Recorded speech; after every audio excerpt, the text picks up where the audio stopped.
Hello guys, welcome my new vlog. मेरो भ्लगमा हजुर स्वागत छ र म केही समयपछि फेरि आफ्नो भ्लग लिएर आइसकेको छु। यो हाम्रै स्थानमा रहेको यो झन्डी डाँडा इलाम जिल्लाको रोङ गाउँपालिका वडा नम्बर 6 रम्ब्याङमा अवस्थित झन्डी डाँडा भन्ने एउटा विशेष ठाउँको म आफ्नो छोटो भिडियो लिएर उपस्थित भइसकेको छु। झन्डी डाँडा भन्ने बित्तिकै पर्यटकहरू विभिन्न ठाउँहरूबाट भ्रमण गर्नका लागि आउने गर्दछन्। यो भर्खरदेखि सुरु हुँदै आइरहेको यो भर्खरभन्दा विगत लामो समयदेखि नै यो चर्चामा आइरहेको छ झन्डी डाँडा। यो एकदम पर्यटकको लागि आवत जावत गर्न र हावाहुरी एकदम राम्रो स्थान रहेको छ। यहाँ भर्खरै अहिले यो एउटा व्यवसाय भन्दा पनि एउटा स्टेज जस्तै भर्खर सञ्चालन हुँदैछ, यो बन्दैछ। हेर्नुहोस्, यो एकदम राम्रो। यो चाहिँ हाम्रो सरकारद्वारा नै निर्णय गरिएको हो। अहिले चाहिँ तपाईँको यो रिनाहाङ खेल मैदानमा हल्का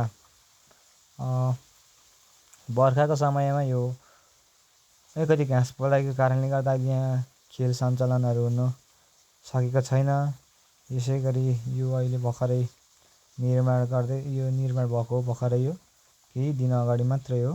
र यहाँ चाहिँ आज चाहिँ म पनि धेरै समयपछि भन्दा पनि हिँडिरहने त्यही बाटो, तर विशेष काम नपरेको कारणले यो ठाउँमा म खासै बसिदिनँ र आज चाहिँ हामी यसो डुल्ने विचार गरेका छौँ।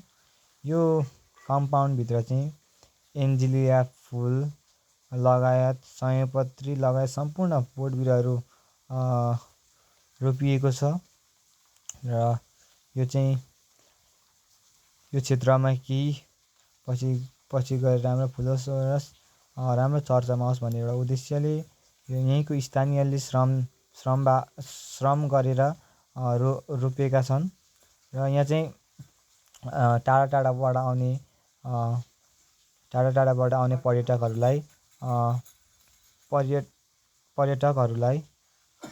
गाडीको व्यवस्था, होटलको व्यवसाय सबै चिज यहाँ उपलब्ध छ। यहाँ चाहिँ तपाईँहरू आउँदाखेरि श्रीहंस होमस्टे अनि विजय अटो सेवा पनि लिन सक्नुहुन्छ। यो चाहिँ आफ्नै स्थानमा रहेको कारणले गर्दा हाम्रोलाई आउँदै हुनुहुन्छ भने यही भिडियोमा कमेन्ट गर्न भए पनि हुन्छ। यो चाहिँ अघि पनि भनिसकेको छु, रोङ गाउँपालिका वडा नम्बर 6 रम्ब्याङमा अवस्थित छ। यहाँ चाहिँ विभिन्न स्थानबाट भ्रमण र चिसो स्वच्छ हावापानी खान आउँदछन् भने यो चाहिँ माथिल्लो भेग, यो चाहिँ हामी झन्डीको शिरमा जाँदैछौँ। यहाँ चाहिँ सिँढी छ। एकदम मौसम अलिकति बिग्रेको कारणले गर्दा हेर्नुहोस् न, एकदम सबै हरियो बोटबिरुवा, चिसो हावापानी तपाईँहरू खानका लागि इलाम जिल्लाको रोङ गाउँपालिका रम्ब्याङमा अवस्थित झन्डी डाँडा आउन सक्नुहुन्छ। अहिले चाहिँ तपाईँको फाँडफुँड कार्यक्रम शनिबार आइतबार श्रमदान बापतै गरिँदैछ र यसैसँगै हामी यहाँ झन्डी डाँडाको माथिल्लो भागमा चढ्दैछौँ। हेर्नुहोस्, यस्तै छ अहिलेको अवस्था। यो चाहिँ एकदम राम्रो भन्नुपर्छ।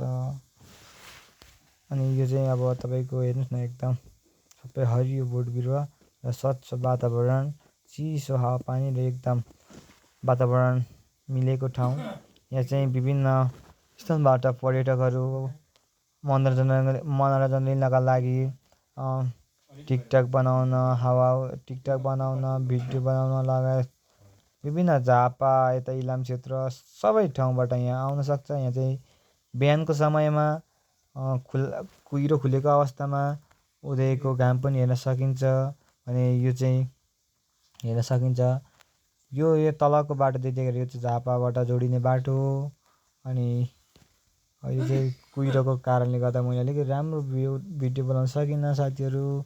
अनि यसो मेरो भिडियोलाई हेरिदिनु होला। के कस्ता कमजोरीहरू हुन्छ त्यसलाई पनि सुधार्न भनेर कमेन्टमा लेखिदिनु होला साथीहरू होइन। यो चाहिँ मेरो आफ्नै गाउँमा भएको एउटा झन्डी डाँडाको भिडियो लिएर उपस्थित भएको छ। अहिले त्यस्तै हेर्दै गर्नुहोला। धन्यवाद।